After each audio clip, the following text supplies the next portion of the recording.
প্রিয় ভিউয়ার্স, আসসালামু আলাইকুম। আপনার নানা, দাদা, বাবা বা চাচা বা পূর্বপুরুষের নামে কোথায় কতটুকু সম্পত্তি আছে আপনার এই হাতের মোবাইলটা দিয়েই এক্ষুনি বের করে নিতে পারবেন। কিভাবে বের করবেন চলুন আমি দেখিয়ে দিচ্ছি। আর এমন সব প্রয়োজনীয় ভিডিও পেতে আমার আইডিতে ফলো দিয়ে রাখতে পারেন এবং ভিডিওটি শেয়ার করে রাখুন, যে কোনো সময় আপনার যে কোনো মুহূর্তে কাজে লাগতে পারে। এর জন্য চলে যাবেন আপনি আপনার সেটের যে কোনো একটা ব্রাউজারে। আমি ক্রোম ব্রাউজারটা ওপেন করলাম। ক্রোম ব্রাউজারটা ওপেন করার পরে দেখেন এই জায়গায় যে সার্চ অপশান, এই সার্চ অপশানে লিখবেন land.gov.bd লিখে আপনি সার্চটা করে নেবেন। সার্চ করার পরে ভূমির ওয়েবসাইটটা চলে আসবে। এখান থেকে আপনি এই যে অনেকগুলো অপশান দেখছেন, দেখেন মিউটেশন, ভূমি উন্নয়ন কর এবং ভূমি রেকর্ড ও ম্যাপ। আপনি এই ভূমি রেকর্ড ও ম্যাপ এই অপশানের উপর একটা ট্যাপ করবেন। এই অপশানের উপর ট্যাপ করার পরে ভূমি ওয়েবসাইটের আর একটা ড্যাশবোর্ড চলে আসবে। এই ড্যাশবোর্ডের ভিতরে দেখেন বেশ কয়েকটা অপশান রয়েছে। তার ভিতরে আপনি এই যে নামজারি যে অপশান, এই নামজারি অপশানের উপর আপনি একটা ট্যাপ করবেন। নামজারি অপশানের উপর ট্যাপ করার পরে দেখেন নিচেই আপনার বিভাগটা সিলেক্ট করতে হবে। আপনি আপনার বিভাগটা সিলেক্ট করে দেবেন। আমি আমার বিভাগটা সিলেক্ট করে দিলাম। এরপর আপনার জেলাটা সিলেক্ট করবেন। আমি আমার জেলাটা সিলেক্ট করলাম।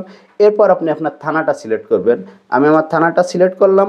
এরপরে আপনি আপনার মৌজা, অর্থাৎ আপনার গ্রামের নাম দিয়ে সাধারণত মৌজা হয়, অথবা আপনি যদি শহর কেন্দ্রিক বসবাস করেন তাহলে শহর কেন্দ্রিকে আপনার ওয়ার্ড নাম দিয়েই মৌজাটা সাধারণত হয়।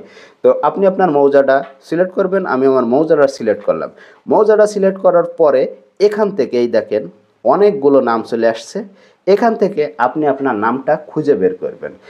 আপনি যদি আপনার এখান থেকে নামটা আপনি যদি খুঁজে বের না করতে পারেন বা খুঁজে না পান, তাহলে আপনার খতিয়ান নাম্বারটা দিয়ে আপনি সার্চটা করবেন। খতিয়ান নাম্বারটা দিয়ে সার্চ করলে এখান থেকে চলে আসবে। তো আমি এখানে নামটা দিয়ে ক্লিক করলাম। নামটা এখন এখানে নামের উপরে আপনারা পরপর দুইটা ট্যাপ করবেন, মানে সাথে সাথে দুইটা ট্যাপ করবেন, তা নাহলে ওপেন হবে না। পরপর দুইটা ট্যাপ করলাম।